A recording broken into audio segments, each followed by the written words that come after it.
Tuhan firman-Mu ajaib, kekal meski gunung menghilang. Tiada huruf yang gagal, tak terpatahkan siasat. Hidup seperti-Mu ya Allah, lebih dari emas. Aku bersaksi kitab-Mu, kitab yang suci. Mendengarkan firman-Mu, hibur hati yang luka. Terangilah langkahku kemanapun ku pergi. Biarkanlah firman-Mu berkuasa atasku. Ubahkanku, bebaskanku, ku mau menyenangkan-Mu. Tuhan firman-Mu ajaib, kekal meski gunungnya. Ubah dan bebaskan aku, mau menyenangkan-Mu.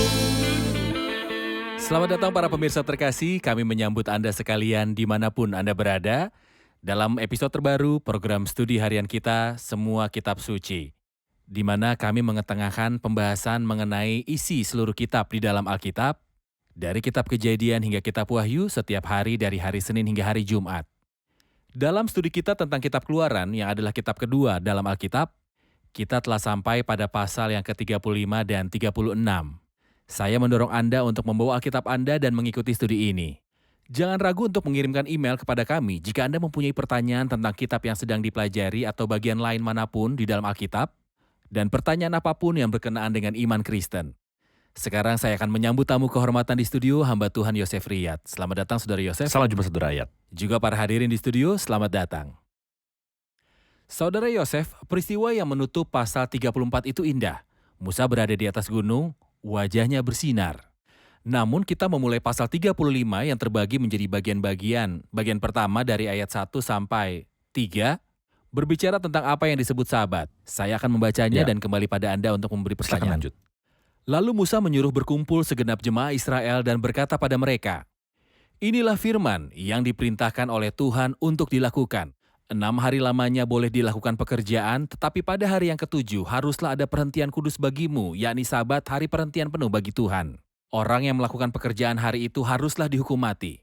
Janganlah kamu memasang api dimanapun dalam tempat kediamanmu pada hari sabat." Tolong beri komentar Anda, mengapa perintah tentang sabat diulangi lagi sebelum pembangunan tabernakel adalah kebiasaan untuk beristirahat setelah bekerja. Adalah kebiasaan untuk beristirahat setelah bekerja. Tapi di sini kita lihat bahwa mereka akan bekerja dari ayat 4. Namun istirahat terjadi sebelum bekerja. Saya temukan di dalam sini sebuah pelajaran dan arti moral dan spiritual yang indah. Bahwa sebelum kita melakukan apapun bagi Tuhan, pertama-tama kita harus datang kepadanya dulu agar Ia memberi kita perhentian. Pertama-tama Tuhan memanggil kita, marilah kepadaku. Aku akan memberikan peristirahatan kepadamu. Saat kita datang padanya dan Ia memberikan perhentian, Ia mengutus kita untuk bekerja keras. Dan kita penuh sukacita dengan bekerja, sebab kamu tahu bahwa dalam persekutuan dengan Tuhan, jerih payahmu tidak sia-sia. Jadi di sini seperti dalam segala yang lain, pemikiran-pemikiran Allah tidak sama dengan manusia. Tidak juga dengan jalan-jalannya. Kita hanya perlu duduk di hadiratnya dan mengenali pemikiran-pemikirannya dan beristirahat di bawah naungannya sebelum kita pergi melayani. Benar. Bukan sebaliknya. Benar. Ketika kita duduk di hadiratnya, kita mengetahui pemikirannya dan mampu melakukan pelayanannya. Benar. Ya. Ayat-ayat dari ayat yang ke-4 sampai yang ke-29 berbicara tentang materi-materi yang dipersembahkan untuk membangun tabernakel. Tolong lihat di layar dan berikan komentar tentang bahan-bahan yang digunakan untuk membangun tabernakel. Apakah arti bahan-bahan itu dan apa makna semuanya? Kita melihat di layar dalam ke-17, barang yang orang Israel harus bawa untuk membangun tabernakel. Pertama, emas yang melambangkan kebenaran ilahi. Dalam Wahyu 3, aku menasihatkan engkau supaya engkau membeli daripadaku emas yang telah dimurnikan dalam api. Sebuah gambaran tentang kebenaran ilahi. Emas murni adalah gambaran tentang kemuliaan dari ketuhanan. Perak berbicara tentang penebusan. Ini jelas terlihat dari 1 Petrus. Sebab kamu tahu bahwa kamu telah ditebus. Bukan dengan perak atau emas. Tembaga melambangkan penghakiman Allah atas dosa. Itulah sebabnya mezbah dibuat dari tembaga. Kaki Kristus di dalam kitab Wahyu terbuat dari tembaga. Lalu kita melihat 4 warna indah, biru warna langit, berbicara tentang Tuhan surgawi, ungu muda warna raja-raja dikenakan oleh mereka, gambaran Kristus raja di atas segala raja. Merah kirmizi warna darah, berbicara tentang Kristus yang darahnya dicurahkan bagi kita. Kain lenan halus, kehidupan Kristus yang murni, karena kata kain lenan halus artinya kain lenan murni. Lalu ada beberapa bahan lainnya, bulu kambing, yang mereka buat sebagai atap kemah, gambaran dari Kristus sebagai nabi. Kulit domba jantan yang diwarnai merah, menggambarkan pengabdian Kristus dan ketaatan sampai mati. Kulit kambing memberitahu kita tentang keterpisahan Kristus dari dunia ini dan penolakan dari dunia terhadap Tuhan kita Yesus Kristus.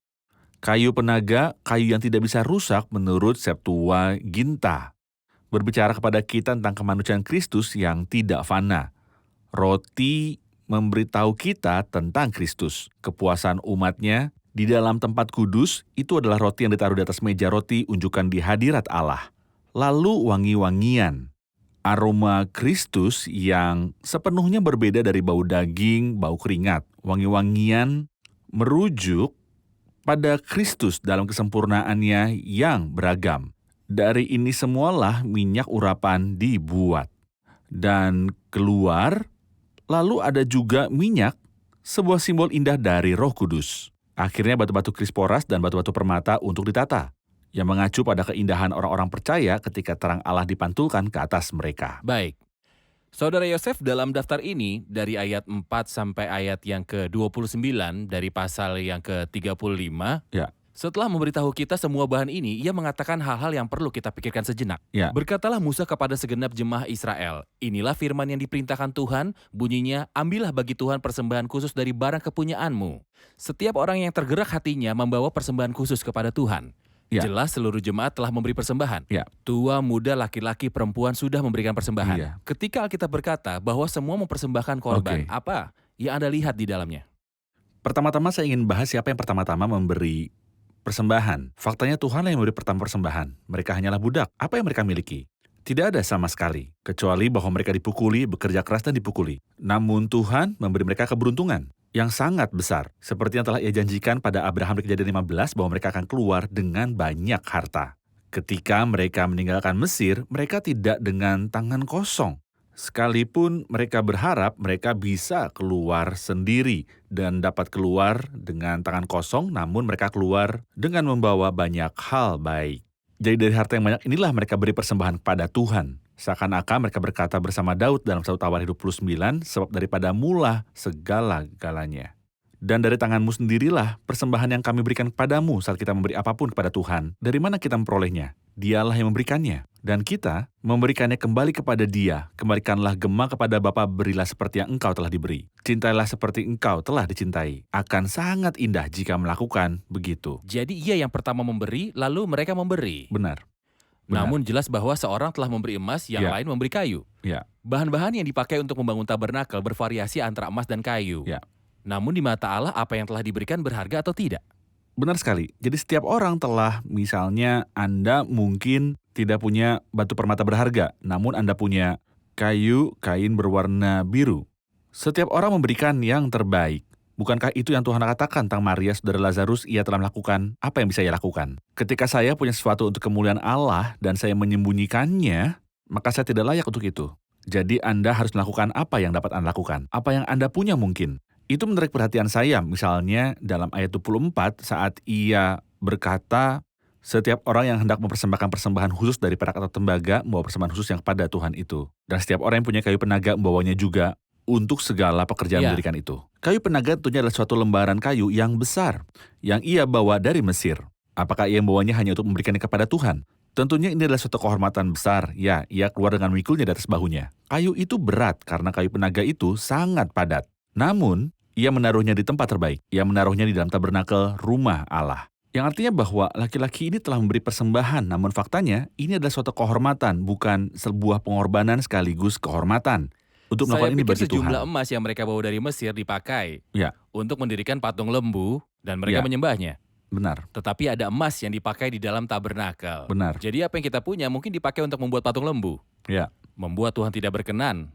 Atau membuat sesuatu yang memuliakan Allah. benar, Kita harus mengabdikan hidup dan segala energi kepada Tuhan. benar sekali. Ada hal-hal yang dibuat di luar, kayu dipotong di luar. Tetapi ada hal-hal yang dibuat di Ya, dalam rumah, ya. bulu kambing ditendun di rumah.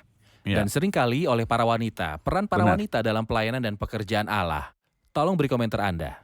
Oke, perhatian kita ditarik pada ayat yang ke-22. Maka datanglah mereka, baik laki-laki maupun perempuan. Pada ayat yang ke-29, semua laki-laki dan perempuan. Tapi ada hal-hal di mana laki-laki tidak memiliki peran, hanya para perempuan, ayat 25. Setiap perempuan yang ahli memintal dengan tangannya sendiri. Dan membawa yang dipintalnya itu yakni kain ungu tua, kain ungu muda, kain kirmizi, dan lenan halus. Sungguh indah bahwa para perempuan mendapat bagian dalam pelayanan kepada Tuhan. Saya ingat ketika Kristus berada di bumi, para perempuan punya sebuah peranan.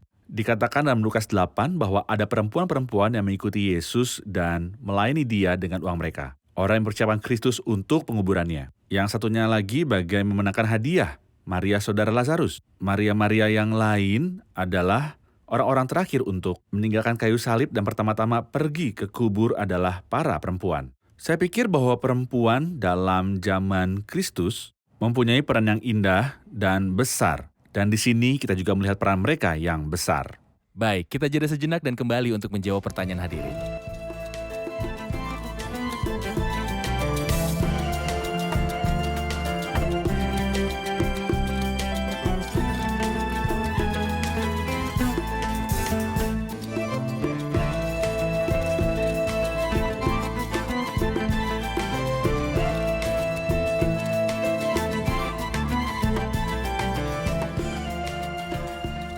Sekalipun perintah-perintah untuk pembangunan tabernakel ada di pasal 26 dan di pasal 27, namun kita menemukan bahwa sampai pasal 35 tabernakel belum didirikan. Mengapa begitu? Silakan. Pasal 32, mereka menyembah patung lembu emas. Dan hasilnya adalah bahwa Musa memecahkan kedua belah loh batu. Lalu ia menghancurkan patung lembu emas dan membuat mereka meminumnya serta membunuh 3.000 orang di antara mereka. Lalu ia pergi selama 40 hari lagi ke atas gunung lalu turun dengan membawa instruksi-instruksi. Semua itu memakan waktu yang lama. Tetapi setelah mereka mulai bekerja, kita akan membaca ketika kita tiba di pasal 40. Bahwa Tuhan berbicara kepada Musa pada bulan yang pertama, pada hari pertama bulan itu. Setelah tabernakel dibangun. Jadi, tabernakel didirikan pada hari pertama, bulan pertama pada tahun kedua. Dan kita tahu bahwa mereka keluar dari Mesir pada bulan pertama tahun yang pertama. Jadi setahun dari keluarnya mereka Sekitar dari 1 Mesir tahun dan dari pendirian keluarga tabernakel. Israel sampai pendirian tabernakel 1 tahun. Namun ada suatu masa yang hilang karena penyembahan berhala. Baik. Setelah itu bagian yang kedua dari pasal yang ketiga ayat yang ke-30 sampai akhir berbicara tentang Bezalel dan Aholiab serta peranan mereka dalam pembangunan tabernakel. Ya. Tolong berikan sebuah ide supaya kita ingat apa yang Alkitab katakan. Dalam ayat 30 Tuhan telah menunjuk Bezalel. Lalu di ayat 31 dan telah memenuhinya dengan roh Allah, saya pikir di sini kita melihat dua hal penting. Orang yang melayani pertama-tama harus dipanggil oleh Tuhan dan dipenuhi oleh roh Tuhan. Tanpa suatu panggilan dari Tuhan, saya tidak dapat melakukan apapun untuk kemuliaannya. Tanpa kekuatan dari roh Allah dan kepenuhan rohnya, itu tidak bisa. Pekerjaan tersebut adalah suatu pekerjaan surgawi, maka saya harus menanti suatu panggilan ilahi. Lalu suatu kekuatan ilahi, kekuatan roh Allah. Dan hikmat, karena Allah tidak hanya memberi dia kuasa, tetapi hikmat pengertian dan pengetahuan. Pada faktanya, keduanya ini tidak akan cukup untuk menggenapi semua pekerjaan itu. Jadi Tuhan dalam ayat 34, dan Tuhan menanam dalam hatinya kepandaian untuk mengajar. Jadi ia memberi mereka kemampuan untuk mengajar orang-orang lain. Kadangkala Anda dapat melakukan sesuatu, namun Anda tidak dapat mengajarkannya kepada orang lain. Tetapi Tuhan memberi mereka bukan cuma kemampuan untuk bekerja, tapi juga untuk mengajar orang lain apa yang harus dilakukan. Pekerjaan Tuhan itu besar, 2 orang tidak dapat menyelesaikannya. Pekerjaan Allah membutuhkan semua umat Allah untuk mendukung.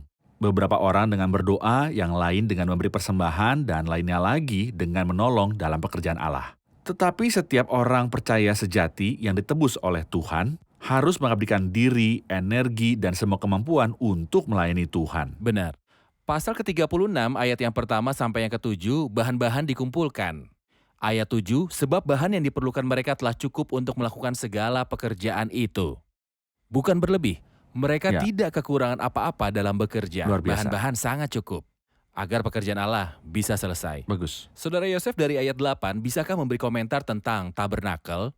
Dari ayatnya yang ke-8, bagian-bagian dari tabernakel dibuat. Tolong bahas pasal ini dan jelaskan tentang setiap bagian Dan apa tujuan dari setiap bagian itu? Ia memulai dengan tudung-tudung yang ada di atas papan-papan untuk tabernakel. Adalah aneh bahwa ia berbicara tentang tudung-tudung di depan papan-papan yang lurus. Karena tudung-tudung berbicara tentang Kristus dalam kemuliaan. Sementara papan-papan yang lurus memberitahu kita tentang orang-orang percaya pada hari Pentakosta. Ya, Kita tahu bahwa Kristus naik ke surga sebelum Roh Kudus turun. Jadi kita membaca Benar. tentang tudung-tudung yang berisikan 10 tenda yang disebut sebagai tenda indah. Tenda-tenda itu terdiri dari 4 warna.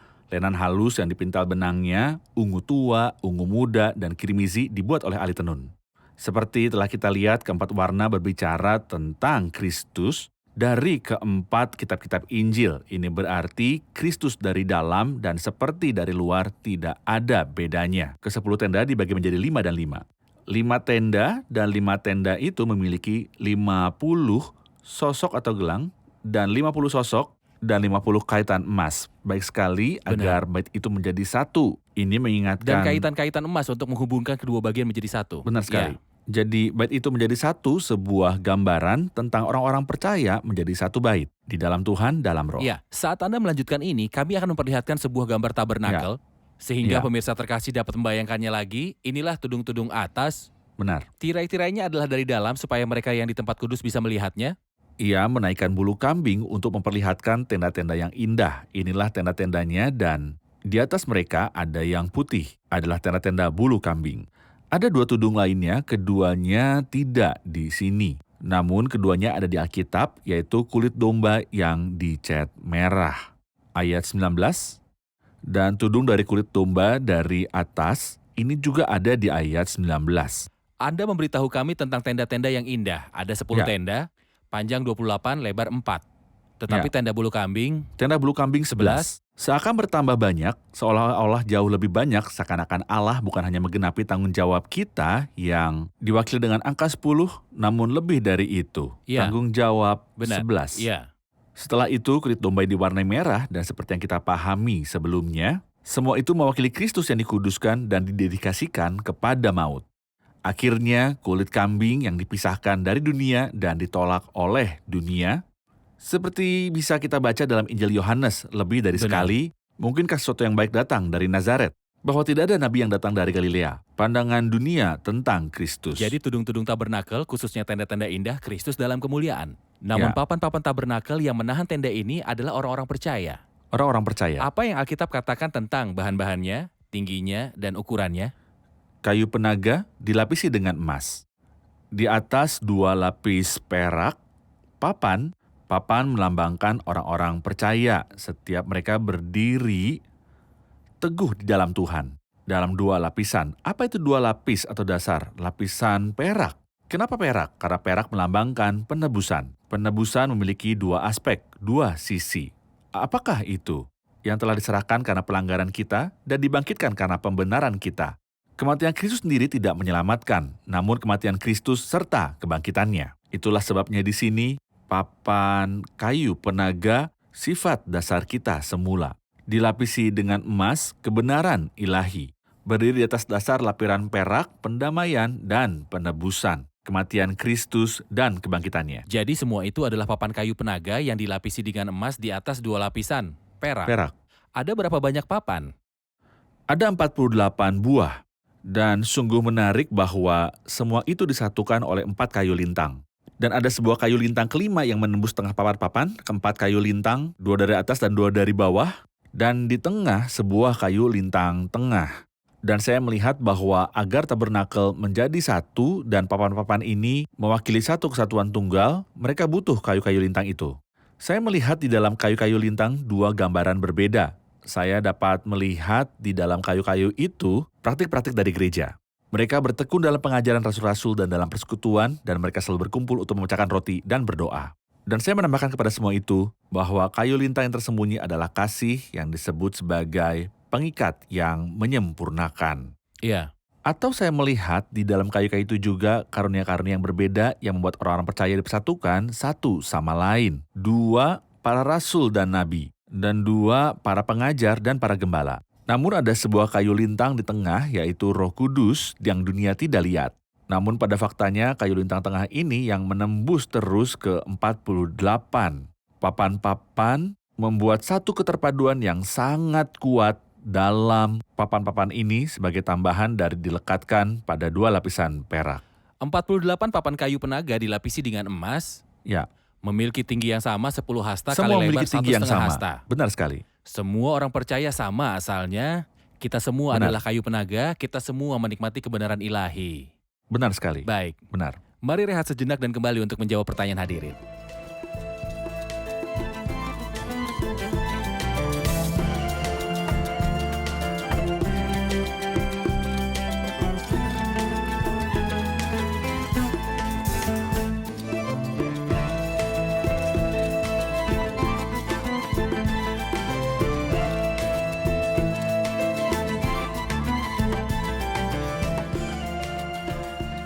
Dari ayat 35 dari pasal 36, dibuatlah tabir itu dari kain ungu tua, dari kain ungu muda, kain kirmisi, dan lenan halus. Dibuat dengan kerupnya. Buatan ahli tenun, mengapa ia menyebut kerup di sini? Silakan Saudara Yosef. Kita perhatikan bahwa ada 3 tabir di dalam tabernakel, 3 pintu jika saya bisa katakan.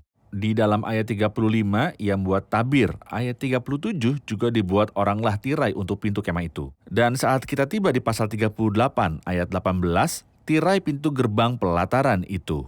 Kita perhatikan bahwa ketiganya sama warnanya dan ketiganya sama ukurannya. 100 hasta untuk pintu masuk pelataran, 20 kali 5, dan di sini 10 kali 10 dan 10 kali 10. Namun seperti tertera dalam pertanyaan, tirainya hanya bersama kerup-kerup. Itu karena Tuhan menyambut orang berdosa tanpa takut atau kengerian. Ia menyambut para penyembah tanpa takut atau kengerian. Masuklah, tidak ada kerup-kerup malaikat penghakiman. Namun untuk tirainya, ketika Kristus masuk ke dalam tempat kudus dan mengamankan penebusan kekal, ada pedang keadilan ilahi. Kita melihat penghakiman dan hukuman dalam kehidupan Kristus ketika ia berada di kayu salib. Hai pedang, bangkitlah terhadap gembalaku. Terhadap orang yang paling karib kepadaku, bunuhlah gembala. Dan saya juga berkata bahwa tirai membuat Allah sangat dekat dengan kita. Bayangkanlah bahwa Anda sedang masuk bersama salah seorang imam dan ia sedang memperlihatkan isi dari tabernakel dan berkata kepadamu bahwa Allah ada di balik tirai ini. Wow, sedekat ini. Sesungguhnya sedekat ini. Namun bersamaan itu, ia memberitahumu, tetapi hati-hatilah, jangan terlalu dekat dengan tirai ini. Jangan terlalu dekat atau masuk ke baliknya, atau Anda pasti akan mati. Jadi seakan-akan ia sedang membuatmu merasa bahwa Allah begitu jauh darimu. Namun sesuatu terjadi. Apakah itu? Saat Kristus dipaku kepada kayu salib, tirai terbelah dari atas sampai ke bawah. Jadi Allah menjadi begitu dekat kepada kita. Lalu apakah artinya? Tirai berbicara tentang tubuh Kristus. Tatkala Kristus datang dan nyata dalam bentuk tubuh, Allah menjadi begitu dekat dengan kita. Pada waktu yang sama, ia menjadi sangat jauh dari kita. Mengapa? Karena jika ini adalah tingkat yang Allah terima, maka betapa jauhnya saya dari tingkat yang tampak dalam Kristus. Tetapi kehidupan yang semerbak ini tidak membuat dirinya hidup bagi diri sendiri. Namun pergi kayu salib seperti yang Kristus katakan, aku berkata kepadamu, sesungguhnya jika biji gandum tidak jatuh ke dalam tanah dan mati, ia tetap 1 biji saja. Tetapi jika ia mati, ia akan menghasilkan banyak buah. Jadi Kristus mati dan kemudian kehidupan Allah menjadi ada di dalam kita. Dan kita menjadi begitu dekat dengan Allah. Kita yang dahulu jauh sudah menjadi dekat oleh darah Kristus. Jadi ada sebuah sinkronisasi antara kematian Kristus dan terbelahnya tirai di bait suci. Ya. Jadi kematian Kristus diekspresikan di hadapan para imam dan orang Yahudi yang ada di sana saat tirai terbelah. Itulah yang menghalangi Allah dari manusia dan menghalangi manusia untuk masuk hadirat Allah. Kini manusia boleh masuk ke dalam hadirat Allah. Benar. Ya. Benar. Lalu kita diberitahu tentang pintu-pintu yang lain di ayat 37 sampai akhir pasal ini. Ya. Ia berkata, dibuatlah tabir itu dari kain ungu tua, kain ungu muda, kain kirmizi, dan lenan halus yang dipintal benangnya.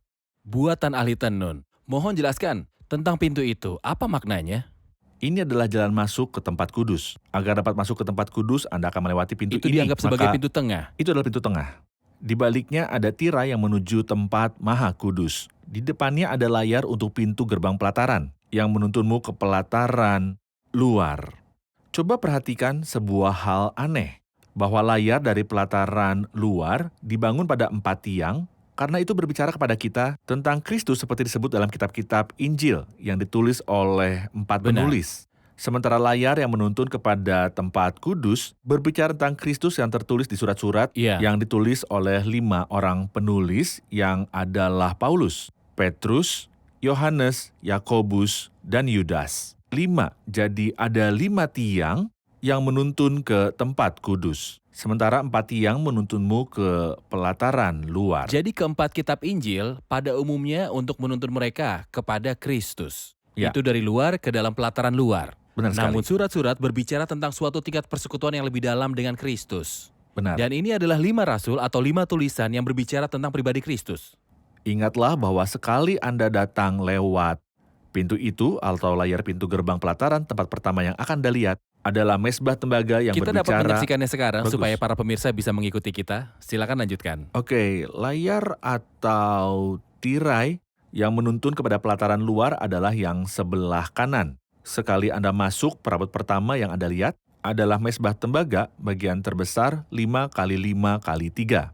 Itu berbicara tentang kayu salib karena api, korban persembahan tidak padam malam ataupun siang. Sebuah gambaran dari pekerjaan Kristus yang memiliki suatu dampak yang permanen. Sementara tirai yang menuntun ke tempat kudus, inilah dia, tentunya tirai itu tidak kelihatan. Karena tirai itu memisahkan antara tempat kudus dan tempat maha kudus. Tirai menuju tempat kudus yang tergantung pada 5 tiang seperti yang Anda tunjukkan. Benar sekali. Berbicara tentang Kristus dalam surat-surat, ini adalah Ya. tingkat pengenalan yang lain saat kita masuk ke dalam hubungan dengan Dia. Benar.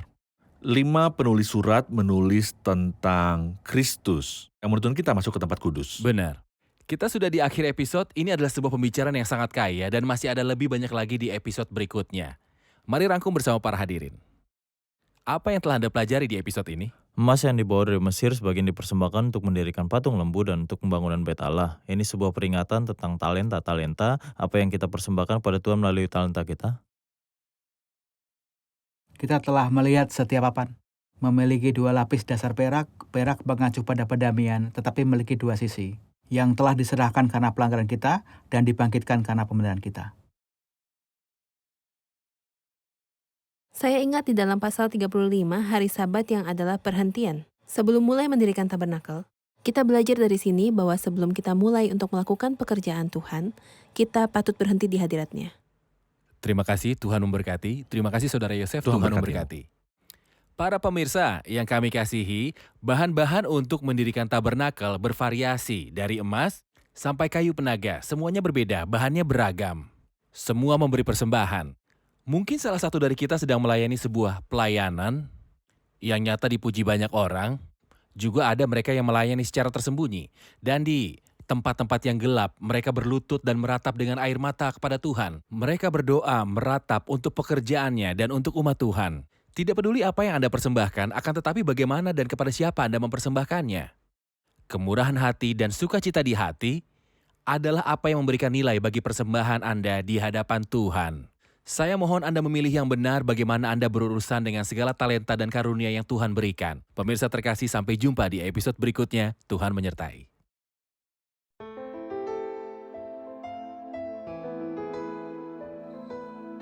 Tuhan firman-Mu ajaib, kekal meski gunung menghilang.